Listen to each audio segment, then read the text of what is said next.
नमस्कार केटीएम खबर.com को विशेष संवादमा यहाँलाई स्वागत छ। म श्याम कार्की र विशेष संवादलाई विशेष रूपमा जोड्नको लागि यति बेला मेरो साथमा हुनुहुन्छ कपनमा रहेको जोसेफ हाई स्कुलका फाउन्डर प्रिन्सिपल, यसैगरी राष्ट्रिय निजी तथा आवासीय विद्यालय एसोसिएसन नेपाल नेशनल प्याप्सनका निवर्तमान केन्द्रीय वरिष्ठ उपाध्यक्ष, यसैगरी एमनेस्टीका पूर्व अध्यक्ष समेत रहनु भएको छ सूर्य बहादुर अधिकारी सर।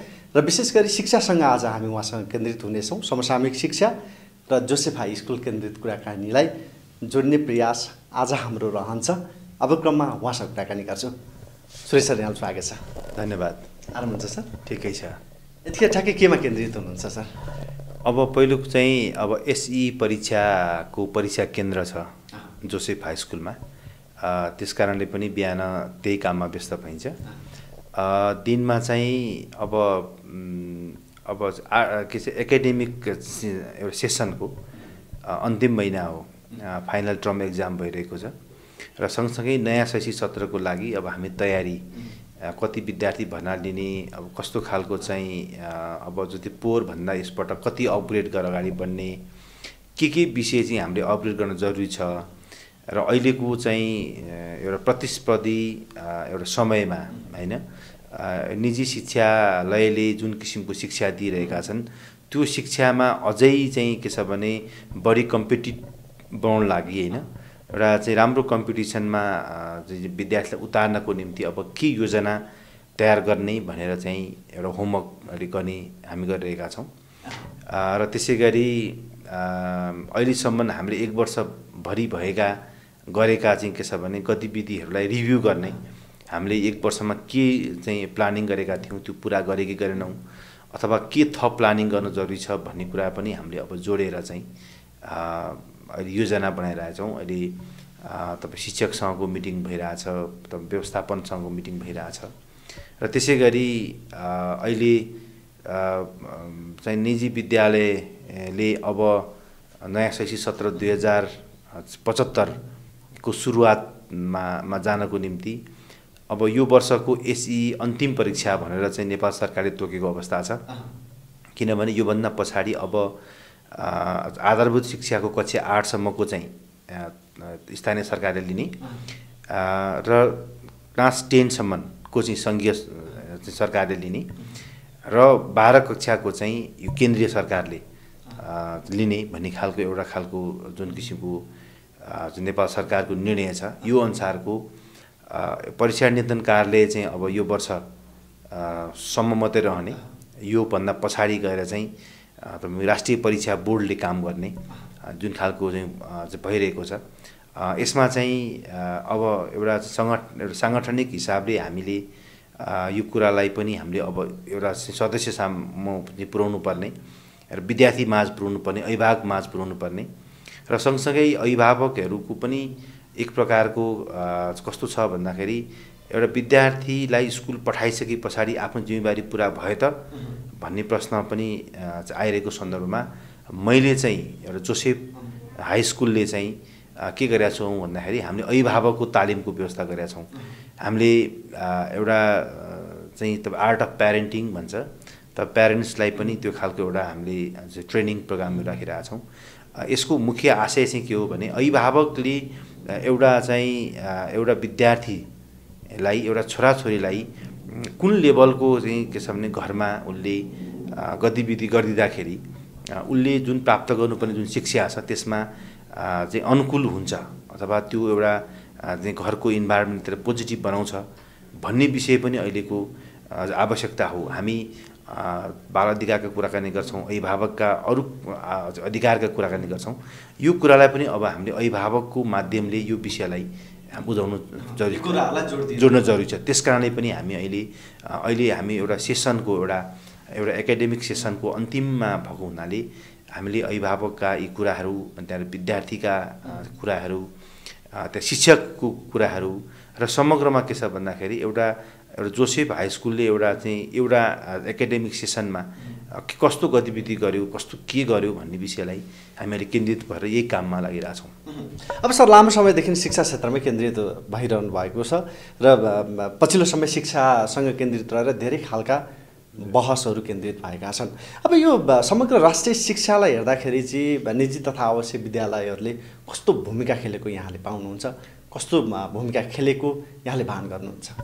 पहिलो कुरा के छ भन्दाखेरि नेपालको शैक्षिक विकास साँच्चै भन्दाखेरि 2007 साल पछाडि भयो र 27 सालसम्म एउटा खालको योजना बन्यो र त्यसपछि गएर 28 सालदेखि अब यो के छ भने शिक्षालाई सर्वव्यापी गर्नुपर्छ भनेर चाहिँ एउटा तत्कालीन सरकारले यसलाई यो खालको योजनामा ल्यायो र यो 46 सालसम्म यसलाई एक प्रकारको शिक्षा अगाडि बढ्यो र 46 साल पछाडि चाहिँ अहिले शिक्षामा चाहिँ के छ भन्दाखेरि निजी शिक्षालयको आवश्यकता छ भन्ने कुराहरू एउटा सरकारले महसुस गर्यो। किनभने सीमित स्रोत साधनलाई चाहिँ के छ भन्दाखेरि एउटा अभिभावकका चाहिँ महत्त्वपूर्ण आकाङ्क्षाहरू होइन, छोराछोरीप्रति अहिले विश्वको परिवेशमा चिन्ता के छ, सरकारले एउटा योजना बनाउँछ तर विश्व एउटा गतिमा अगाडि बढेको छ र यो विश्वलाई एउटा गतिमा अगाडि बढेको सन्दर्भमा त्यो विश्वसँग प्रतिस्पर्धा गर्न चाहने अभिभावकहरूले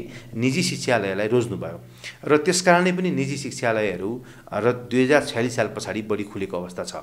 यो एउटा इतिहास छ र अब कुरो के हो भन्दाखेरि चाहिँ हामीले हेर्दाखेरि निजी विद्यालयले खास गरेर संस्थागत विद्यालयले 46 सालभन्दा पछाडि खुलिसक्दाखेरि आजको दिनमा आइपुग्दा झन्डै 33% चाहिँ विद्यार्थीहरूलाई चाहिँ के छ पढाइरहेको अवस्था छ। लाखौँ शिक्षक शिक्षिकाहरूलाई चाहिँ रोजगार दिइरहेको अवस्था छ र विश्वको चाहिँ के छ भने एउटा प्रतिस्पर्धामा एउटा नेपाली विद्यार्थीहरू अगाडि बढ्न सफल भएका छन्। यो हाम्रो चाहिँ उपलब्धि हो र एउटा म यहाँलाई एउटा उदाहरण दिन चाहन्छु। बेलायतको शिक्षा जतिखेर सुरु भयो आज आइपुग्दाखेरि बेलायतमा जम्मा 8% मात्रै के छ भने प्राइभेट स्कुलहरू त्यहाँ छन्। टोटल 92% त्यहाँ सरकारी विद्यालय छन्, 8% मात्रै प्राइभेट स्कुलहरू छन्। तर प्राइभेट स्कुललाई पनि त्यहाँ अत्यन्तै सुविधा सरकारले दिएको हुन्छ। तर 8% चाहिँ के छ भने त्यो निजी विद्यालयमा पढ्ने विद्यार्थीको चाहिँ जुन प्रडक्ट छ त्यो प्रडक्ट चाहिँ के छ भन्दाखेरि त्यहाँको जति पनि ठुल्ठुला कम्पनीहरू छन् त्यो कम्पनीको ठुल्ठुलो डाइरेक्टर भयो, सिइओ भयो, यो जम्मै निजी विद्यालयका छन्। यसको अर्थ निजी विद्यालयको उपलब्धता अथवा निजी विद्यालयले गरेको योगदानको एउटा बेलायत जस्तो एउटा इतिहास, एउटा संसारको इतिहास भनेको बेलायतलाई मान्छन् र हामीले पढाउने चाहिँ अङ्ग्रेजी शिक्षा पनि बेलायतको शिक्षा अङ्ग्रेजी माध्यमलाई हामीले चाहिँ अपनाएका छौँ भने उनीहरूको त्यस्तो इतिहास हामीसँग छ भनेपछि हामीले नेपालको सन्दर्भमा चाहिँ हामीले एउटा यो समाजलाई गलत किसिमको चाहिँ के छ भने ट्र्याकमा हिँडाउन खोजिरहेका छौँ जस्तो मलाई लाग्छ। किनभने निजी विद्यालयले दिएको योगदानको प्रशंसा गर्न सक्नुपर्छ र जति प्रशंसा गर्यो ऊ त्यति खुसी पनि हुन्छ होला र उसले त्यति आफूलाई यहाँ त सारा जीवन चाहिँ निजी विद्यालयमा दिएका व्यक्तित्वहरू पनि हुनुहुन्छ। हामीले पनि हाम्रा महत्त्वपूर्ण दिनहरू, हाम्रा महत्त्वपूर्ण चाहिँ के छ भने चाहिँ समय हामीले निजी विद्यालय दिएका छौँ र यसकारण के छ भन्दाखेरि समग्रमा हेर्दाखेरि निजी विद्यालयले अहिले नेपालको झन्डै 33% स्थान चाहिँ के छ भने एउटा नेपालको शैक्षिक विकासको निम्ति, शैक्षिक उन्नयनको निम्ति खर्च गरेको छ। र दोस्रो कुरो यहाँ चाहिँ अहिले अब जस्तै अब चाहिँ एउटा जिडिपीमै हेर्नुहुन्छ भने पनि र के छ भने 7.2% चाहिँ के छ भने झन्डै के छ भन्दाखेरि यसको निजी विद्यालयको एउटा शिक्षाको योगदान रहेको छ। झन्डै चाहिँ अरबौँ झन्डै 3 अरबभन्दा बढीको के छ भन्दाखेरि एउटा चाहिँ के लगानी निजी विद्यालयमा भएको तथ्याङ्क आइरहेको छ। अझ योभन्दा पनि बढी छ, मलाई लाग्छ यो 10औँ अरबभन्दा बढी चाहिँ यसको चाहिँ के छ मूल्याङ्कन हामी गर्न सक्छौँ त्यो भएको छ। र अरबौँ पैसा चाहिँ के छ भने निजी विद्यालयमा ब्याङ्कहरूको लगानी भएको छ होइन। त्यसले के छ भन्दाखेरि र लाखौँ चाहिँ के शिक्षकहरूलाई त्यहाँ रोजगारको अवस्था सिर्जना गरेको छ। यसले त के बुझ्नु पर्यो भने एउटा शैक्षिक क्षेत्रमा आर्थिक गतिविधिदेखि लिएर एउटा शैक्षिक विकासको निम्ति, शैक्षिक उन्नयनको निम्ति निजी विद्यालयको अत्यन्तै ठुलो भूमिका, अत्यन्तै ठुलो चाहिँ के छ भने कन्ट्रिब्युसन रहेको हामी भन्न सक्छौँ। र म एउटा शिक्षालय निजी विद्यालय सञ्चालन गर्ने भएको नाताले मात्रै म भनिरहेको छैन कि यो आम नागरिकले बुझिरहनु भएको छ र एउटा नेपालका झन्डै 3 करोड चाहिँ जनताले बुझ्नुभएको छ निजी विद्यालयले राम्रो भूमिका दिएको छ। अब कुरो के रह्यो भने यहाँ चाहिँ विभिन्न सञ्चार माध्यमबाट चाहिँ हामीले सुन्ने गर्छौँ कि अब कुनै यो निजी विद्यालय बन्द गर्दा हुन्छ भन्ने कुराहरू। तर मैले यहाँकै कुरालाई जोड्न चाहेँ। अब केही समय अगाडि उच्च स्तरीय शिक्षा आयोगले एउटा बुद्धिजीवीहरूको गठन र त्यसबाट सुझाव मागेको थियो र केही शिक्षाविदहरूले उहाँहरूले प्रतिवेदन पठाउनु भएको थियो। अब त्यही कुरालाई जोड्दाखेरि निजी विद्यालय बन्द हुनुपर्छ भन्ने खालका कुराहरू आएका थिए र केही समय अगाडि शिक्षाविद मनप्रसाद वाग्लेले पनि अभिव्यक्ति दिनुभएको छ निजी विद्यालय अब बन्द गरिनुपर्छ भन्ने खालका कुरा आइरहेका छन्। अब यो मानेमा चाहिँ के भन्नुहुन्छ यहाँ? एकदम राम्रो प्रश्न राख्नु भएको छ, किनभने अहिले नयाँ भर्नाको सुरुवातको समय छ। यो बेलामा निजी विद्यालयको बारेमा व्यापक चर्चा हुने गर्छ। यो टोल छिमेक घर वरिपरि राष्ट्रिय बसको रूपमा आउने गरेछ। यो राम्रो पनि हो, किनभने जसले केही योगदान गरेको छ त्यो विषयमा चर्चा हुनु स्वाभाविक पनि हो। अब डाक्टर साहबको विषयमा म उहाँको विचारको लागि म केही पनि यसमा मेरो भन्नु केही छैन। तर के चाहिँ हो भन्दाखेरि डाक्टर साहबले जुन विचार व्यक्त गर्नुभएको छ, मलाई लाग्छ उहाँले भनिरहेको लामो सेन्टेन्सको कुरा चाहिँ बिचमा टपक्क टिपेर कसैले बाहिर ल्याइदियो भने चाहिँ मलाई लाग्छ यो विषयमा चाहिँ मेरो गुनासो केही रहँदैन। तर एउटा कुरा डाक्टर साहबले पनि के भन्नुभएको छ त मलाई लाग्छ भने निजी विद्यालय जसरी सञ्चालन भइरहेका छन्, जसरी चलिरहेका छन्, त्यो नगरिकन के छ भने त्यसलाई चाहिँ नियमन हुनुपर्छ, एउटा सर्टेन एउटा चाहिँ क्राइटेरियाभित्र आउनुपर्छ भन्ने उहाँको यदि आशय हो भने चाहिँ त्यो कुरामा हामी पनि सम्मान गर्छौँ। तर होइन निजी विद्यालय बन्द हुनुपर्छ भन्ने कुराहरू यदि भनिरहनु भएको छ भने चाहिँ मलाई लाग्छ विश्वमा जति पनि विकसित मुलुकदेखि लिएर त विकासोन्मुख मुलुकदेखि लिएर अल्प विकसित मुलुकमा पनि निजी विद्यालयले गरेको योगदानको सम्मान भएको छ। एउटा कुरो म यहाँलाई भन्न चाहन्छु, श्रीलङ्कामा निजी विद्यालय थिएन, निजी विद्यालय छँदै थिएन। तर निजी विद्यालय त्यहाँ खुल्न बाध्य किन आवश्यकता ठानेर त्यो सरकारले निजी विद्यालय खुलाएको छ। भियतनाममा निजी विद्यालय छ, इभन चाइनामा निजी विद्यालय छ हैन। झन् चाइनाले त के छ भन्दाखेरि 1983 पछाडि 1983 पछाडि के छ भने एउटा विद्यालयको चाहिँ अवधारणालाई उसले व्यापक बनाएको छ हैन। र यसरी अब हेर्दाखेरि अब जस्तै अब तपाईँको इन्डियाकै कुराहरू हुन्छ भने पनि अब यो विद्यालयको संरचनाहरूमा राज्यको ठुलो सहयोग रहन्छ। त्यसले के छ भने निजी विद्यालय बन्द हुन्छ भन्ने कुराहरू चाहिँ मलाई लाग्छ डाक्टर साहबले पनि होइन कसैले पनि भन्न सक्दैन र भन्ने हिम्मत पनि गर्दैनन् र भन्छन् भने पनि त्यो उहाँको के छ भने दिवा सपना मात्रै हो है। तर एउटा कुरो के सत्य हो भने जसरी अब एउटा सरकारले नै एउटा व्यवस्थापन गर्दैछ कि निजी विद्यालय अब चाहिँ कम्पनीमा नखोल्ने, अब सहकारी अथवा चाहिँ तपाईँ ट्रस्टमा अथवा निजी कुठीमा जानुपर्छ भन्ने कुरामा सहकारी त हट्यो, निजी कुठी र के छ भन्दाखेरि तपाईँ ट्रस्टमा जानको निम्ति सरकारले चाहिँ बाटो खुला गरेको छ। अब यसले के छ भन्दाखेरि निजी विद्यालयलाई डाक्टर साहबले यसरी आक्रमण गर्नुपर्ने केही कारणै छैन र उहाँको त्यो मलाई लाग्छ सोचाइ पनि होइन होला। तर उहाँले भनेका चाहिँ जति पनि विचारहरू छन् त्यो विचारहरू यदि निजी विद्यालय बन्द गर्ने कुरामा उहाँ चाहिँ अगाडि बढ्नु उहाँले चाहनु भएको छ भने उहाँले उदाहरण पेश गर्नु पर्यो, सार्वजनिक रूपमा भन्नु पर्यो कि कुन चाहिँ देशमा निजी विद्यालय छैन, विश्वमा निजी विद्यालय छैन त्यसकारण नेपालले बन्द हुन्छ भन्ने उहाँको आशय हो भने हामीले सबैले उहाँलाई सम्मान गर्नैपर्छ। तर होइन उहाँले कुनै एउटा चाहिँ व्यक्तिमाथि रिस उठ्यो अथवा कुनै छिमेकीमाथि रिस उठ्यो अथवा कुनै एउटा चाहिँ एउटा काम गरेर खाने एउटा पेसा गरेर खाने मान्छेप्रति रिस उठ्यो भनेर उहाँले निजी विद्यालय बन्द गर्नुपर्छ भनेर उहाँले भन्नुभएको छ भने चाहिँ उहाँले पनि यो विचारलाई पुनर्विचार गर्नु जरुरी छ। उहाँले यो कुरालाई चाहिँ तपाईँको चाहिँ के छ भने यसलाई उहाँले चाहिँ चाहिँ विचार व्यक्त गर्न जरुरी छ भन्ने मलाई लाग्छ। अब यी कुराहरू उठिरहँदाखेरि निजी तथा आवासीय विद्यालयहरूको हकका लागि लागेका सङ्गठन जो यहाँ पनि आबद्ध रहनु भएको छ, अब यहाँहरू चाहिँ केमा अल्मलिरहनु भएको छ भन्ने कुराहरू पनि उठिरहेको छ, के भन्नुहुन्छ? हामी केहीमा अल्मलिएका छैनौँ। हामी राज्यलाई स्पष्ट रूपमा के भनेका छौँ भने देशमा ठुलो धनराशि निजी विद्यालयमा यदि निजी विद्यालय खोलेको थिएन भने त्यो धनराशि बाहिरिन्थ्यो है। धेरै अभिभावकहरूले आफ्ना छोराछोरीलाई आफ्नो जीवनलाई अथवा भनौँ न मान्छेको के हुन्छ भने सबभन्दा प्यारो चिज भनेको आफ्नो बालबच्चाहरू हुन्छ। आफू जस्तो अवस्थाबाट गुज्रे पनि छोराछोरीलाई पढाउन पाए हुन्थ्यो, राम्रो शिक्षा दिन पाए हुन्थ्यो, राम्रो वातावरण दिन पाए हुन्थ्यो र विश्वको प्रतिस्पर्धी मेरो छोराछोरी बनोस् भन्ने चाहना जोसुकैको पनि हुन्छ।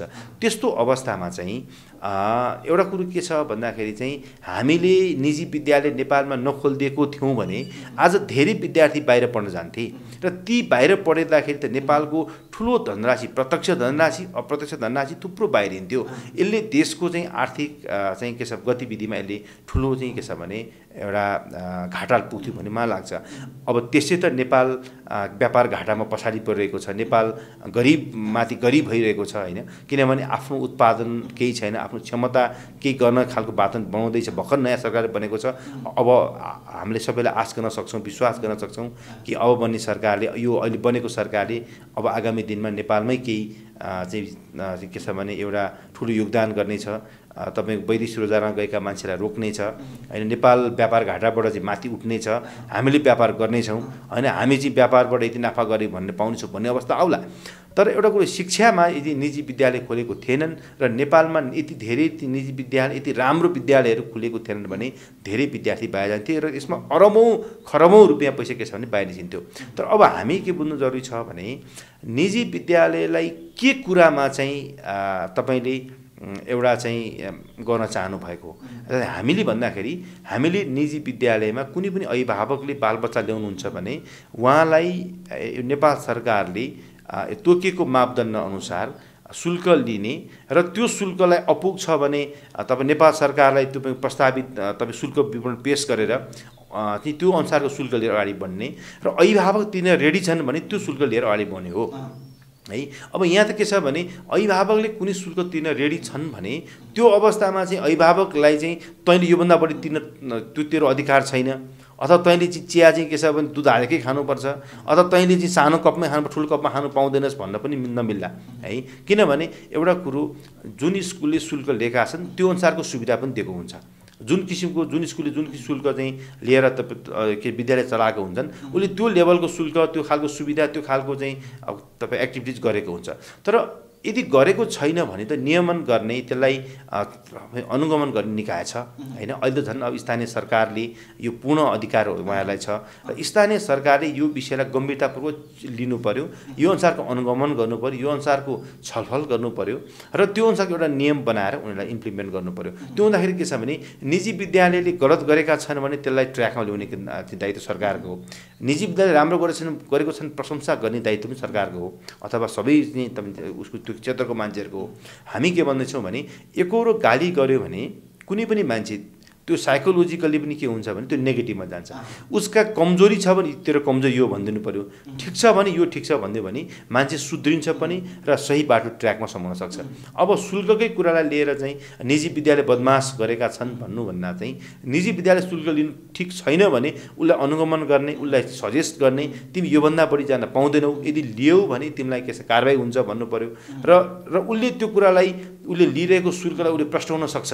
यो कारणले मेरो शुल्क म के छ लिन रेडी छु र मेरो प्यारेन्ट दिन रेडी छन् भने त्यो कुरालाई अनुमति पनि दिनुपर्छ सरकारले भन्ने मलाई लाग्छ। अब यही समयमा जो पुरानो सेसन सकिने लाग्दा नयाँ सेसन आउने क्रममै धेरै खालका कुराहरू उठ्छन्, कारण चाहिँ के रहेछ सर, के ठान्नुहुन्छ यहाँ? मैले यस्तो मलाई के लाग्छ भन्दाखेरि एउटा कुरो मैले अहिले पनि भने पहिलो कुरो सरकारी विद्यालयको शैक्षिक स्तर वृद्धि हुनुपर्छ, त्यसको दायित्व मेरो पनि हो, म पनि त्यो दायित्वभित्र पर्छ। मैले के कन्ट्रिब्युसन गर्नुपर्छ, मैले के योगदान त्यो मेरो दायित्व हो। तर निजी विद्यालयको बारेमा के हो, किन चर्चा धेरै हुन्छ भन्ने कुरामा चाहिँ मैले अहिले पनि भनिसकेँ, शैक्षिक अहिलेको विश्वको प्रतिस्पर्धी शैक्षिक चाहिँ विकासको निम्ति निजी विद्यालयका सञ्चालकहरू प्रतिबद्ध छन्। त्यस कारणले उहाँहरू लागिरहनु भएको छ। उहाँहरू दिन भन्नुहुन्न, रात भन्नुहुन्न, बिहान भन्नुहुन्न, खटिरहनु भएको छ र त्यस्तो खटे पछाडि निजी विद्यालयले के तपाईँ आउटपुट पनि आएको छ र आउटपुट आएको छ भने त्यो आउटपुटलाई के छ भन्दाखेरि हामीले त्यसलाई चाहिँ के छ भने तपाईँ सोलिड फर्ममा त्यसलाई हामीले चाहिँ सोलिड फर्ममा ल्याएर चाहिँ हामीले काम गरिरहेका छौँ। त्यस कारणले पनि धेरै चर्चा हुन्छ। र अर्को कुरो के छ भने अहिलेको तपाईँ समाज कस्तो विकास भएको छ भने एकदमै अपत्यारिलो किसिमबाट होइन अब नजाने दो किसिमबाट एउटा शैक्षिक एउटा के छ मान्छेको आर्थिक चाहिँ स्तर वृद्धि भएको छ र आर्थिक हैसियत वृद्धि भएको छ। त्यो आर्थिक हैसियत वृद्धि भइसके पछाडि उसले के छ भन्दाखेरि अब त्यो समाजमा यो विद्यालय यस्तो छ, म त्यहाँ त्यहाँ यो सुविधा छ, फलानु विद्यालय यस्तो छ त्यहाँ त्यो सुविधा छ, त्यो हुनाले म चाहिँ त्यो विद्यालयमा पढाउन चाहन्छु भनेपछि एउटा आर्गुमेन्ट आयो, हजुर एउटा टोलमा त्यो एउटा आर्गुमेन्ट छोडियो र त्यसले आर्गुमेन्ट गर्छ, त्यसले त्यो छलफल गर्छ। छलफल गरेपछि के छ भने निष्कर्ष के निस्किन्छ भने मेरो आर्थिक हैसियत के छ त, म यति तिर्न सक्छु ठिक छ म त्यहाँ पढाउँछु, म योभन्दा बढी तिर्न सक्छु म त्यहाँ जान्छु, योभन्दा अझ बढी म तिर्न सक्छु म त्यहाँ जान्छु, मेरो केही पनि छैन म एकदम कम तिर्न सक्छु तर मेरो विद्यालय निजी पढ्न पाए दुईवटा कुरो चाहिँ अब नयाँ जान्दछ कि नयाँ कुरो बढी सिक्दछ कि भन्ने कुराहरू। म एउटा उदाहरण दिन चाहन्छु। अमेरिकामा एउटा विद्यार्थी, तपाईँ अमेरिकामा पढेको एउटा विद्यार्थी हालसालै नेपाल आउनुभएको थियो अनि मैले, उहाँ डक्टर पनि हो, उहाँ डक्टर चाहिँ तपाईँको पढ्दै हुनुहुन्छ, अनि मैले उहाँलाई भेटेँ। उहाँलाई मैले के प्रश्न गरेँ भने तपाईँ सरकारीमा पढ्नुभयो कि निजीमा पढ्नुभएको? अमेरिकामा चाहिँ इन्डिपेन्डेन्ट स्कुल भन्छ त्यहाँ चाहिँ, र उसले निजीमा पढेँ भन्यो, उसले गर्वसाथ निजीमा पढ्यो भने, गर्वसाथ। किन तपाईँ निजीमा पढ्दा गर्व गर्नुहुन्छ? अमेरिकाको शिक्षा भने त कस्तो हो भने त्यहाँ त सरकारी विद्यालयमा पढ्न नपाएपछि मात्रै निजीमा पढ्न जाने हो, तपाईँ किन गर्व गर्नुहुन्छ भन्दा उहाँले मलाई के जवाब दिनुभयो भने हेर्नुहोस् मैले चाहिँ मेरो बुवाको आर्थिक हैसियत थियो र मलाई निजीमा पढाउनु भयो र निजीमा पढाएको कारणले गर्दाखेरि मैले सरकारी स्कुलमा पढेको भन्दा दुईवटा कुरा बढी जानेको छु, मलाई त्यो कुरा गर्व छ भनेर भन्नुभयो। यसले त के छ भन्दाखेरि एउटा छलफल, एउटा चाहिँ तपाईँ डिस्कसन भनेको के हुँदो छ भने तपाईँ विकसित मुलुकमा पनि शिक्षा दिने र लिने बिचको जुन किसिमको तपाईँको चाहिँ एउटा कन्फ्लिक्ट जस्तो नभनौँ, त्यो तपाईँ त्यो कन्फ्लिक्टै नभनौँ, त्यो खालको एउटा वैचारिक छलफल हुँदो रहेछ। त्यो कारण के भन्दाखेरि चाहिँ मैले निजीमा पढ्न सकेँ, मेरो बुबाले इन्कम गर्न थाल्नुभयो, उहाँ जुन बेला पढ्नुहुन्थ्यो त्यो बेला उहाँको इन्कम थिएन, उहाँले मलाई सरकारीमा पढाउनु भयो, तर मेरो बुवाको इन्कम हुन थाल्यो त्यो बेला सरकारीमा नपढाएर मलाई के गर्नुभयो निजीमा पढाउनु भयो भन्न थालेँ। त्यो गर्व उहाँले गर्नुभएको छ। त्यसले गर्दा के छ भन्दाखेरि यो समाजमा पनि के हो भने यो खालको छलफल हुन्छ नै। र अरू कुरो के छ भने फेरि निजी विद्यालयहरूले आफ्नो चाहिँ तपाईँको वार्षिक गतिविधिहरू व्यापक रूपमा प्यारेन्ट्सको चाहिँ सामु लान्छन्, दिन्छन्, त्यो उनीहरू पनि एउटा छलफल चल्छ। अर्को कुरो चाहिँ के छ भन्दाखेरि विभिन्न किसिमका एचिभमेन्टहरू, एउटा शैक्षिक उपलब्धिहरू स्कुलहरूले गरेका हुन्छन् अथवा विद्यार्थीले गरेको हुन्छ, त्यो कुरो बाहिर ल्याउन चाहन्छन्, त्यो उनीहरू पनि अलिक बढी चर्चा हुने गर्दछ। कारण यो लाग्छ मलाई चाहिँ। अबको शिक्षा कस्तो हुनुपर्छ जस्तो लाग्छ सर? अबको शिक्षा भनेको के छ भन्दाखेरि हामीले सबै विद्यार्थीले पढ्न पाउनु पर्यो, दूर दराजका विद्यार्थीले पढ्न पाउनु पर्यो, सबैको आफ्नो चाहिँ इच्छा अनुसार सबै एउटा के छ भन्दाखेरि आर्थिक हैसियत हुनेले आर्थिक हैसियत भएकोमा, नहुनेले तपाईँ राज्यले उनीहरूलाई कुनै कम्पनसेट दिएर हुन्छ, अथवा निजी विद्यालय उनीहरूलाई तपाईँको निःशुल्क पढाएर हुन्छ, अथवा सरकारी विद्यालयको तपाईँ जीवनस्तर सुधारेर हुन्छ, अथवा निजी विद्यालयमा पनि एउटा सर्टेन तपाईँको छात्रवृत्तिको जुन किसिम कोटाको व्यवस्था गरेको छ, त्यो छात्रवृत्ति चाहिँ के छ भन्दाखेरि निजी विद्यालयले दिएको छन् भने त्यस्ता कोटामा तपाईँ त्यस्ता विद्यार्थीलाई पारेर जो चाहिँ अत्यन्तै आर्थिक हिसाबले तपाईँको पछाडि परेका छन्, तपाईँको चाहिँ उहाँहरू दूर दराजको हुनुहुन्छ, उहाँहरूले आफ्नो छोराछोरीलाई राम्रो शिक्षा दिन चाहन्छ, त्यस्ता विद्यार्थीहरूलाई स्कुलमा ल्याएर पढाइदिएर चाहिँ के छ भने अगाडि बढ्नुपर्छ। र अबको शिक्षा भनेको के छ, अब चाहिँ हाम्रो शिक्षाको स्तर अगाडि बढ्छ नै। किन यो कुरा म के ढुक्क साथ म भन्न चाहन्छु भने सबै अभिभावकले, सबै चाहिँ के छ भन्दाखेरि अभिभावकले, नेपाली नागरिकहरूले पहिलो प्राथमिकता अहिले शिक्षालाई दिएका छन्। यो सबभन्दा खुसी लाग्दो कुरा हो। यसले के हुन्छ भने चेतनाको स्तर वृद्धि हुन्छ।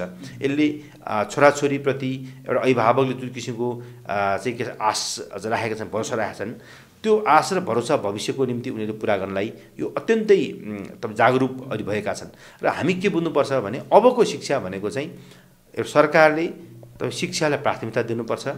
शिक्षाको विकास भएमा मात्रै देश विकास हुन्छ भन्ने कुरोमा त्यो खालको कमिटेड आउनुपर्छ। र शिक्षामा लगानी गर्नु भनेको आर्थिक विकासमा लगानी गरेको हो भन्ने कुरो सरकारले बुझ्नुपर्छ। र अभिभावकले पनि मेरो छोराछोरीप्रति लगानी गरेको छु भने त्यो लगानी के छ भने अब भविष्यमा आर्थिक समृद्धिको निम्ति लगानी गरेको हो भन्ने कुरा बुझ्नुपर्छ। र यो गऱ्यो भने देश विकास सम्भव छ। त्यो हुनाले आर्थिक हिसाबले भन्दा पनि शैक्षिकमा चाहिँ के छ भने एउटा सुधार गर्ने, शैक्षिक तपाईँको अहिलेको पाठ्यक्रम अत्यन्तै तपाईँको पछाडिको पाठ्यक्रम छ, त्यो पाठ्यक्रमलाई तुरुन्तै तपाईँको सुधार गर्नु जरुरी छ। अब कक्षा 11को ती भर्ना अब असारमा होइन, तपाईँ वैशाखमा गर्नु जरुरी छ। किनभने अब जब माध्यमिक तह कक्षा 11 चाहिँ जब माध्यमिक तह एउटा 9 पछि 10 को क्लास जुन तपाईँको अब माध्यमिक तहभित्र आइसकेको छ, त्यो आइसकेपछि के छ अब कक्षा 11को भर्ना वैशाखमाबाट तपाईँको सुरु गर्न जरुरी छ। र एउटा चाहिँ के छ भन्दाखेरि अभिभावकले एउटा शिक्षालय जुन किसिमको अपेक्षा गर्छ त्यो खालको पुरा गर्न जरुरी छ र शिक्षामा चाहिँ निजी विद्यालयलाई तपाईँको के छ भने तपाईँ सरकारले एउटा चेक सिस्टम भौचर सिस्टमबाट तपाईँको बच्चा जहाँसुकै पढ्न पनि पाउने उसको अधिकारभित्र पर्ने कुरामा तपाईँको सुनिश्चित गर्न जरुरी छ। कुनै अब एउटा चाहिँ विभिन्न तपाईँ पिछडिएका वर्गहरू होइन त विभिन्न तपाईँ के छ भन्दाखेरि एउटा स्कलरसिपको स्किमभित्र परेका जति पनि तपाईँ अपाङ्गदेखि लिएर सबै वर्ग चाहिँ के छ भने एउटा विद्यार्थीहरूलाई तब सरकारले भौचर सिस्टमको व्यवस्था गरिदिएर जहाँ पढ्दा पनि उसले त्यो खालको सुविधा पाउने खालको व्यवस्था गर्न जरुरी छ र शिक्षालाई प्राथमिकताका साथ सरकारले हेर्न जरुरी छ र हामीले पनि अब के छ भन्दाखेरि यो पुरानो ढङ्गको पाठ्यक्रमलाई चेन्ज गरेर सरकारले चेन्ज गरेर नयाँ ढङ्गको प्राविधिक शिक्षाको लागि एउटा अहिलेको चाहिँ कस्तो जनशक्ति तयार गर्ने एउटा चाहिँ के छ भने सरकारले पञ्चवर्ष योजना हो कि तपाईँको 10औं वर्ष योजना हो कि बनाएर चाहिँ अब नेपालको शिक्षाको विकास यसरी गर्ने यहाँको तपाईँको शिक्षितको चाहिँ तपाईँको रेट यदि बढाउने र शिक्षितले चाहिँ यो काम गर्न सक्ने जस्तै चीनमा भन्नुहुन्छ भने कक्षा 5 मा 6 मा पढ्ने विद्यार्थी घडी बोल्न थाल्छ हैन त्यो बेला घडी सस्तोमा लाउन पाइएछ भने त्यस्तो खालको के छ अब प्राविधिक शिक्षामा जोड दिने र विश्वमा अब नेपालको के हो भन्दा नेपाल भनेको पर्यटनको क्षेत्र हो विद्युतको क्षेत्र हो तपाईँ विद्युत र पर्यटन विकास गर्यो भने मात्रै देश विकास सम्भव छ भन्ने कुराहरू सबैले बुझेका छन्।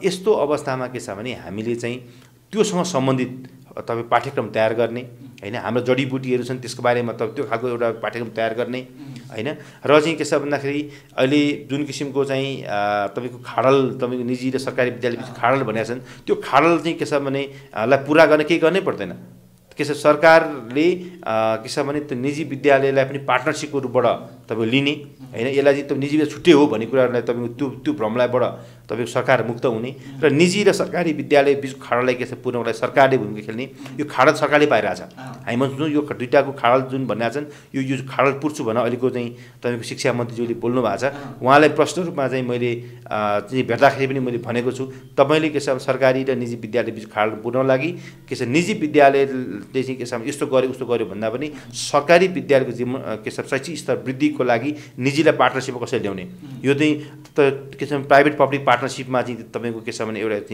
चाहिँ जानुपर्छ हैन र प्राइभेट स्कुलले गरेको योगदानको पनि तपाईँ सम्मान गर्न सक्नुपर्छ र तपाईँको पाठ्यक्रममा चेन्ज गर्नुहोस् यो धेरै कुरा नगर्नुहोस् पाठ्यक्रममा चेन्ज गर्नुहोस् तर पाठ्यक्रम चाहिँ अहिलेको प्रतिस्पर्धी तपाईँको चाहिँ युगसँग मिल्ने खालको चाहिँ तपाईँको पाठ्यक्रम तयार गर्नुहोस् त्यो हो भने हामी अगाडि बढ्न सक्छौँ यो चाहिँ तपाईँ उपयुक्त हुन्छ भन्ने मलाई लाग्छ र म त्यो कुराहरू पनि उहाँलाई राखेको छु र आशा छ अबको तपाईँ नेपालको चाहिँ के छ भन्दाखेरि एउटा शैक्षिक स्तर पक्कै पनि अब वृद्धि हुनेछ अब माथि उठ्नेछ यसले देशमा एउटा राम्रो तपाईँको शैक्षिक वातावरण तयार हुनेछ र अब त जनसङ्घीय संरचनामा बनेको छ तपाईँको के छ भने तपाईँको के छ अब शिक्षालयहरू अब तपाईँ सङ्घीय रूपमा पनि खुल्छन् स्थानीय रूपमा पनि खुल्छन् र झन् प्रतिस्पर्धा हुनेछ र यसले के हुन्छ भने एउटा झन् चाहिँ के छ भन्दाखेरि त नेपाललाई शिक्षित बनाउनको निम्ति महत्त्वपूर्ण भूमिका खेल्छ जस्तो मलाई लाग्छ। अब जोसेफ हाई स्कुल केन्द्रित कुराकानी गरौँ सर। अब नयाँ सेसनको तयारीमा यहाँहरू हुनुहुन्छ, अब केहीको लागि क्युरियोसिटीको विषय रहन सक्ला, जोसेफ हाई स्कुल कस्तो स्कुल हो, कस्ता विद्यार्थी अथवा अभिभावकलाई जोड्ला भन्ने कुराहरू पनि आउला, इन्फ्रास्ट्रक्चरको कुराहरू आउलान्, प्रसङ्गी फीका कुराहरू पनि आउलान्, स्कलरसिपका कुराहरू पनि छन् यसभित्र। अब यो मानेमा के भन्नुहुन्छ यहाँ? अब जोसेफ हाई स्कुल भनेको 2053 सालमा हामीले खोलेका हौँ। अब सुरुमा अत्यन्तै थोरै विद्यार्थी झन्झनै 8 जना विद्यार्थीबाट सुरु गरेको जोसेफ हाई स्कुल अहिले 1700 विद्यार्थीहरू अध्ययनरत छन्। हाम्रो स्कुलमा चाहिँ विशेष गरेर के छ भने मध्यम वर्गीय अभिभावकको पहुँचभित्रको विद्यालय हो। हामीले सबै वर्गका विद्यार्थीहरूको पहुँचभित्रको विद्यालय बन्नुपर्छ भन्ने सोचका साथ विद्यालय हामी स्थापना गऱ्यौँ र विद्यालयले त्यो लक्ष्य पुरा पनि गर्दै अगाडि बढेको छ। अत्यन्तै न्यूनतम शुल्कमा हामीले गुणस्तरीय शिक्षा दिएका छौँ। यो वर्षको एसई परीक्षामा 138 जना विद्यार्थीले एसईमा तपाईँको सहभागी भए। गत वर्ष 131 जना थिए, अहिले 138 जना छन्। अब हरेक वर्ष यो खालको सङ्ख्यामा विद्यार्थी एसई चाहिँ दिइरहेको अवस्था छ। यो हामीले के छ भने सर्वसुलभ के छ भने शुल्कमा पनि गुणस्तरीय शिक्षा दिन सकिन्छ भन्ने उदाहरण जोसेफ स्कुल हो। जोसेफ स्कुलले इन्टरनेसनल स्कुल अवार्ड जुन ब्रिटिस काउन्सिलले दिने इन्टरनेसनल स्कुल अवार्ड पनि प्राप्त गर्न सफल भएको छ। नृत्यदेखि खेलकुददेखि अब तपाईँको विभिन्न चाहिँ प्रतिस्पर्धामा जोसेफ सधैँ अगाडि छ। सधैँ प्रथम हुन्छ, द्वितीय हुन्छ, तृतीय हुन्छ र हाम्रा तपाईँ शिक्षकहरूलाई अत्यन्तै राम्रो तालिमको व्यवस्था हामीले गरेका छौँ र यो वर्षबाट अभिभावकलाई पनि हामी तालिमको व्यवस्था गरेका छौँ। अभिभावकको भूमिकाको विषयमा हामीले जति कुराहरू विद्यार्थीलाई सेयर गर्छौँ, केही कुराहरू अभिभावकलाई सेयर गर्न जरुरत छ भन्ने ठानेर हामीले त्यो खालको एउटा सिस्टम पनि सुरु गऱ्यौँ र हामी के छ भन्दाखेरि जोसेफ स्कुलमा पढ्ने अभिभावक जतिजना हुनुहुन्छ उहाँहरू अत्यन्तै सन्तुष्ट हुनुहुन्छ, अत्यन्तै खुसी हुनुहुन्छ र उहाँहरूले जोसेफ हाई स्कुललाई एउटा अहिले पूर्वीय भेगमा काठमाडौँको चाहिँ यो तपाईँको उत्तर भेगमा भन्दाखेरि पूर्व उत्तर भेगमा चाहिँ जोसेफ स्कुल एउटा राम्रो विद्यालय रूपबाट चाहिँ स्थापित भएको छ भन्ने कुराहरू आम अभिभावकले यो कुरा फिल गर्नुभएको छ। हामीले राम्रो इन्फ्रास्ट्रक्चर बनाएका छौँ, आफ्नै भवन बनाएका छौँ र हाम्रो अभिभावकहरू चाहिँ अत्यन्तै तपाईँको चाहिँ साह्रै राम्रो अभिभावकहरू हुनुहुन्छ र अभिभावकहरूलाई पनि हामीले मोटिभेट गरेका छौँ र सायद उहाँहरूको योगदान चाहिँ विद्यालयमा ठुलो रहेको छ र हामीले स्कुलले चाहिँ सबै एउटा विद्यार्थीको वृद्धि विकासको निम्ति, विद्यार्थीको चौतर्फी विकासको निम्ति मानसिक हिसाबले, नैतिक हिसाबले, शारीरिक हिसाबले हैन योग ध्यानदेखि लिएर तपाईँको कम्प्युटर अहिलेको आइटी शिक्षादेखि लिएर हामीले हरेक कुरामा हाम्रो बच्चालाई हाम्रो विद्यार्थीलाई हामीले अगाडि बढाएका छौँ। हाम्रो विद्यार्थीहरू जुनसुकै प्रोग्राममा पनि खट्न सक्ने, जुनसुकै परिस्थितिमा पनि आफूलाई के छ उभ्याउन सक्ने, चाहे त्यो दैवी प्रकोपको टाइममा होस्, चाहे तपाईँको विभिन्न सामाजिक गतिविधिमा होस्, हाम्रो विद्यार्थी अत्यन्तै क्रियाशील, अत्यन्तै सक्रिय रहेको हामीले पाउन सक्छौँ। अब स्थानीय तहमा भएका जति पनि गतिविधिहरूमा हाम्रो विद्यार्थीहरूलाई हामीले पठाउने गर्छौँ, उनीहरूले धेरै कुरा त्यहाँ गर्ने गर्छन्, त्यहाँ उनीहरूको एक्टिभिटिज अत्यन्तै राम्रो रहेको हामीले प्राप्त गर्न सकेका छौँ। तर त्यति गर्दाखेरि पनि एउटा अभिभावकले कतिपल्ट हाम्रो सोध्नुहुन्छ, ओहो यो स्कुलमा त शुल्क त धेरै कम लिनुहुन्छ। मैले के भन्छु भने जब जोसेफ हाई स्कुल चाहिँ स्थापना भयो त्यो बेला हाम्रो परिकल्पना भनेको के थियो भने जोसेफ हाई स्कुल भनेको सबैले यस्तो पनि यति शुल्कमा अथवा यस्तो खालको इन्भाइरोमेन्टमा यति राम्रो बच्चालाई पढाउनु भयो बनाउनुहोस् भन्ने खालको मेरो जुन किसिमको एउटा सपना थियो, जुन ड्रिम थियो, त्यो मैले पुरा गर्दैछु। त्यस कारणले तपाईँले अपेक्षा गरेको शुल्क हामीलाई छैन, धेरै शुल्क हामी तिर्नु पर्दैन, तर लाग्ने कष्ट लिनै पनि हुन्छ। यहाँको अब तपाईँ शिक्षकलाई, कर्मचारीलाई तपाईँको चाहिँ ब्याङ्कको लोनदेखि हरेक कुरामा हामीले त्यसलाई ध्यान दिनु पनि हुन्छ। र अब कुरो के छ भन्दाखेरि चाहिँ जोसेफ हाई स्कुल चाहिँ एउटा यो एरियामा स्थापित विद्यालय बनेको छ र यसमा सामाजिक रूपमा क्रियाशील सम्पूर्ण अभिभावकहरू, शिक्षा प्रेमीहरू यसको चाहिँ फ्यान बन्न सफल भएका छन्। यो चाहिँ हाम्रो निम्ति सबभन्दा ठुलो उपलब्धि हो र खास गरेर हामीलाई तपाईँको ब्रिटिस काउन्सिल भयो, अमेरिकन एम्बेसी भयो र विभिन्न किसिमका चाहिँ चाइनिज एम्बेसीदेखि लिएर हरेक एम्बेसीहरूसँग जोसेफले आफ्नो किसिमको विद्यार्थीको वृद्धि विकासको निम्ति सहकार्य गरेको छ र सहकार्यमा हामी सफल पनि भएका छौँ। र हाम्रो तपाईँ विद्यालयमा जुन किसिमको गतिविधिहरू हुन्छ त्यो अत्यन्तै युनिक खालको, अत्यन्तै चाहिँ सान्दर्भिक खालको र सबैले चाहिँ हेर्दाखेरि पनि ओहो यस्तो पनि हुन्छ, यस्तो राम्रो चाहिँ गर्दो रहेछ भन्ने खालको हामीले म्यासेज दिन सफल भएका छौँ। र हामी पठन पाठनको कुरा गर्दाखेरि हामीले एउटा किताबको एउटा नलेजको सँगसँगै हामी आउट नलेज पनि हामी बच्चालाई म्याक्सिमम रूपमा दिने गर्छौँ र हामीले बच्चाहरूलाई विभिन्न प्र्याक्टिकल नलेजहरू प्रोजेक्ट वर्कहरू दिएर एउटा चाहिँ तपाईँको चाहिँ सानैदेखि नै बच्चालाई एउटा तपाईँको दस्तावेज कलेक्सन गर्ने अनि तपाईँ रिसर्च गर्न सक्ने बनाएका छौँ हैन। र हाम्रो बच्चाहरू विभिन्न ट्यालेन्टसिपमा अगाडि छन्, तपाईँको टेलिफिल्ममा खेल्नेदेखि लिएर तपाईँको चाहिँ के छ भने बच्चाहरूको विभिन्न किसिमको ट्यालेन्ट सोदेखि लिएर हैन तपाईँको अन्य अब गतिविधिमा हाम्रो बच्चाहरू अत्यन्तै क्रियाशील छन्, एक्टिभ छन्। र साँच्चै भन्दाखेरि जोसेफ स्कुलमा कुनै पनि प्रोग्राम गरियो भने हामीले प्रोग्राम मात्रै गर्ने भन्नुपर्छ, सबै चाहिँ के छ प्रोग्राम बच्चाले गर्छ, त्यति राम्रो गरिदिन्छ, त्यति राम्रो उनीहरूको चाहिँ म्यानेजमेन्ट छ, त्यति राम्रो उनीहरूको क्रियाशीलता छ। र हामी कहाँ भर्खरै तपाईँ नेदरल्यान्डको एउटा टिमले 25 जना शिक्षकहरू आउनुभएको थियो तपाईँको के छ नेदरल्यान्डबाट। उहाँहरूले पनि के छ जोसेफ हाई स्कुलमा जुन किसिमको विद्यार्थीहरूले गतिविधि भएको देख्नुभयो, जुन किसिमको शिक्षकहरू, जुन किसिमको तालिमहरू जुन किसिमको चाहिँ उहाँहरूले देख्नुभयो, त्यो तालिमहरू उहाँले सोचेको तालिमभन्दा धेरै माथि तालिम रहेछ भन्ने कुराहरू उहाँले भन्न जान्नुभयो। हामीले सरकारी विद्यालयका, निजी विद्यालयका झन्डै 110 जनाभन्दा बढी शिक्षकलाई हामी तालिम दिएका थियौँ। त्यसमा जोसेफ स्कुलको शिक्षकले गरेको प्रस्तुति, त्यहाँ गतिविधि देखेर उहाँहरू एकदम एकदम आकर्षित हुनुभयो। हाम्रो अहिले जोसेफ हाई स्कुलको अहिले बेलायतको एउटा विलियम भन्ने एउटा स्कुलसँग हाम्रो एउटा भाइचाराको सम्बन्ध हामीले स्थापित गरेका छौँ। उहाँबाट त्यहाँको प्रिन्सिपल त्यहाँको टिचर आउनुभएको थियो। हाम्रो स्कुलमा 7 दिनसम्म उहाँले अब्जर्भेसन गर्नुभयो, हाम्रो प्रोजेक्टमा हाम्रो अब्जर्भेसन गर्नुभयो, गतिविधिमा गर्नुभयो। अत्यन्तै राम्रो किसिमको तपाईँहरूको स्कुल कति राम्रो भएको रहेछ, मैले कल्पना गरेको भन्दा राम्रो विद्यालय रहेछ भनेर उहाँले भन्नुभयो। भनेपछि हामी कस्तो हौँ भनेर चाहिँ हाम्रो आफ्नो कुराहरू गर्नुभन्दा पनि हामीले पनि म्यानेजमेन्टले पनि के छ भने हामीलाई बेला बेलामा भेरिफाई गरेको, बेला बेलामा हामीले आफूलाई एउटा चाहिँ के छ भने स्क्रिनिङ गरेको। अब त्यसलाई स्क्रिनिङ गर्नुपर्छ भन्छ, स्क्रिनिङ गर्दाखेरि हामी ठिक छौँ त भन्दा ठिक छौँ भन्ने खालको एउटा अब मेसेज पाएको हुनाले हामीलाई गर्व लाग्छ कि अब हामीले बेलायतको ब्रिटिस काउन्सिलले दिने तपाईँ इन्टरनेसनल स्कुल अवार्ड पनि जोसेफले प्राप्त गर्न सक्यो। यो हाम्रो लागि ठुलो चाहिँ उपलब्धि हो, किनभने हामीले गराउने गतिविधि त्यो कुनै ठुलो मेहनत पनि थिएन, तर हाम्रो बच्चाहरूलाई त्यो सबै प्रोजेक्टमा उनीहरूलाई हामीले पहिलेदेखि सिकाएको हुनाले उनीहरू इजिली त्यो कुरालाई उनीहरूले टेकअप गरे। उनीहरूले त्यसलाई तपाईँको चाहिँ एउटा एक्टिभिटिजमा त्यो कुराहरू देखाए, हाम्रो विद्यालय प्राप्त गर्यो। भनेपछि यो पनि एउटा हाम्रो बेलायतको राजदूतले हामीलाई यो खालको पुरस्कार दिनुभएको छ। भनेपछि यो अत्यन्तै एउटा जोसेफ स्कुल चाहिँ वास्तव भन्यो भने सर्वसुलभ शुल्कमा गुणस्तरीय शिक्षा दिनको निम्ति सफल भएको छ भन्ने मलाई लाग्छ। कुराकानीको अन्तिममा छौँ सर, अन्तिममा के भन्नुहुन्छ? धन्यवाद। खास गरेर चाहिँ अहिले अब नयाँ शैक्षिक सत्रको टाइम छ।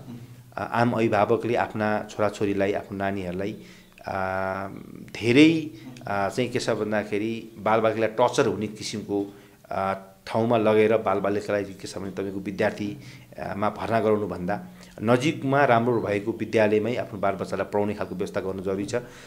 किनभने यो चाहिँ मैले बाल अधिकारको कुराकानी गरेको, म एउटा एमनेस्टी इन्टरनेसनल नेपालको चेयर भएको नाताले मलाई कति ठाउँमा बाल अधिकारका क्षेत्रमा काम गर्ने निकायले मलाई सोध्ने गर्छन् कि तपाईँहरू यस्तो किसिमको भइरहेछ, तपाईँहरू किन बोल्नुहुन्न भन्दाखेरि मैले भने अब निजी विद्यालयका सञ्चालकले बोल्छ, अब यो अरूले बोल्दैन। अब हामीले भन्छौँ कि तपाईँको छोराछोरीलाई उपयुक्त शिक्षा जब तपाईँको छिमेकमा दिन्छ भने तपाईँ किन चाहिँ टाढा लानुहुन्छ? यसले कतिलाई यो कुराले त पिन्च पनि गर्ला, तर म के भन्छु भने जोसेफ स्कुलको कुरो मात्रै होइन, धेरै स्कुलहरू छन् होइन, सबै स्कुलले के छ भन्दाखेरि गुणस्तरीय शिक्षाको निम्ति लागिपरेका छन्। तीभित्र पनि तपाईँ चुज गर्न सक्नेहरू स्कुलहरू छन्, त्यहाँ तपाईँ चुज गर्न सक्नुहुन्छ।